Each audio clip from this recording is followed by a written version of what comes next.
Sa bawat araw na lumipas, patuloy nating nasasaksiyan ang pagbabago sa ating kapaligiran.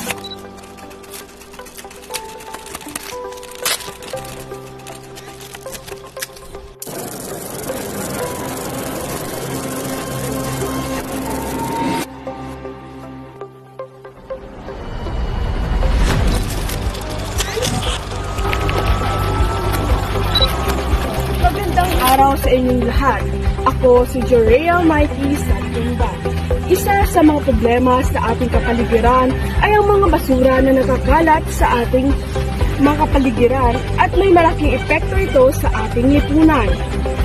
At ngayon ay makikita natin ang mga libu-libong basura na nakatambak dito sa Barangay Borol 3.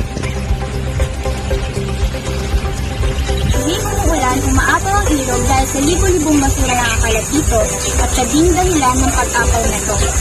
Tuwing umuulan, naapektuhan ng mga residente dito dahil pumapasok ito sa kanilang mga tahanan kagaya na lang nito.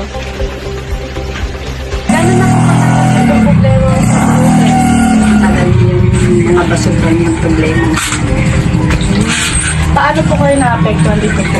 Marumi, ano sa mga katulad ng mga apopol, ng bata, bakterya, sakit ang inaabot ng mga tao.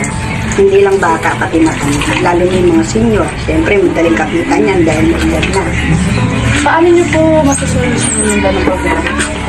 Kailangan yan, linisin. Kung meron tutulong, tumulong, magkaisa, magtulungan para maging malinis ang kapaligiran. Ayun lang po.